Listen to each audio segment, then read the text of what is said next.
یوه پوښتنه چې په دې خپرونه کې غواړم ځواب سي او غواړم بحث پرې وسي، هغه د تاسو د هغو کومنټونو او هغو پوښتنو او هغو خبرو په اساس ده چې په تېره اونۍ د خپرېدو نه وروسته پیدا سول. دوستان ګڼو خویندو کامنټ کړی و، پوښتنه یې کړې وه او ځینو یې ماته پیغام ولېږه، پوښتنې وکړې، ځینو ورونو هم دا پوښتنه کړې وه چې ما مې البته دا د خوب د لړۍ په منځ کې داسې یوه پوښتنه وسوه چې هم زموږ دې لړۍ ته یا زموږ دې لړۍ پورې اړه لري، غواړم دا اشاره وکړم، او هم وایم چې اړه نه پې لري.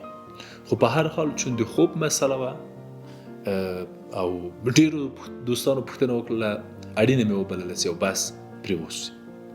پوښتنه دا وه چې ما مې له خپلې مېرمنې نه د خوب ځای جدا کړی، ما مې له خپل خاونده د خوب ځای جدا کړی، زه غواړم له خپل د ګډ ژوند له ملګري نه د خوب ځای جدا کړم.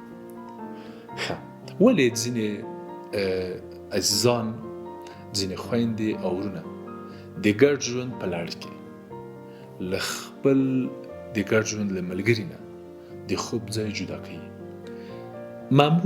معمول دا ده، رواج دا ده، رسم دا ده، دود دا ده، کله چې یو هلک او جلۍ واده کوي، کله چې یو ښځه او نر واده کوي، نو د دوی په سنتي شکل ژوند او د خوب چارې داسې دي چې دوی باید ګډ خوب وکړي، دوی باید ګډ څملي، دوی باید د یو بل په خوا کې څملي.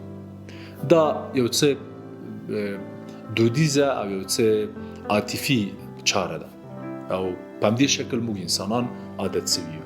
اما ولې او څنګه او څه ډول ځینې خویندې او ورونه له خپل دغسې ملګري نه چې د ژوند ملګری یې د ولې د خوب ځای بېلوي؟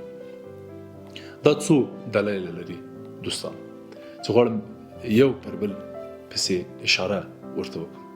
لومړی د مینې مسله ده، یعنی هغه نارینه او ښځینه چې په ژوند کې د مینې مورد پیکه سي، یا یې عشق او مینه صدمه وویني، یا یې د مینې او عشق وخت پوره سي، تاریخ یې پوره سي، بیا دوی ورو ورو له یو بل نه په تنګ کېږي او لرې کېږي. یو.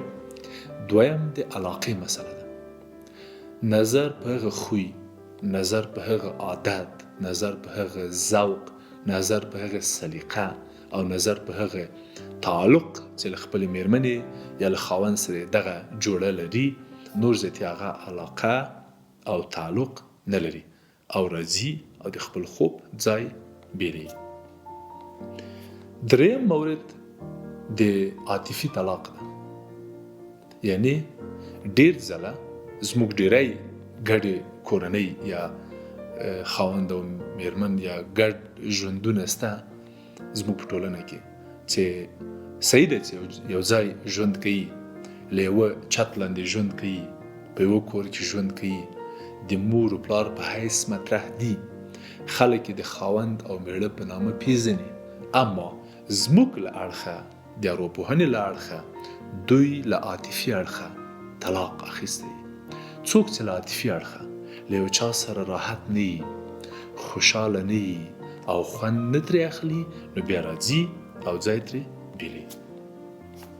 څلورم مورد د مشکلاتو مسله، یعنی هغه څوک چې ته ستونزې ورسره ولري، مشکل ورسره ولري، ربړه کې ورسره او مدعي او مدعي علیه، په داسې یو مورد کې معمولا مېرمن او خاوند د خوب ځای، د خوب هغه بېلوي، ویده کېدو ځای بېلوي.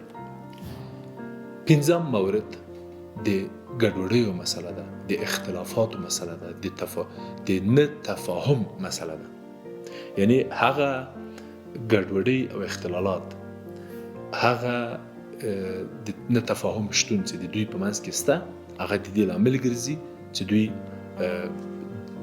ځای هم سره بېل کړي، نظر سره بېل ده، ځای هم سره بېل.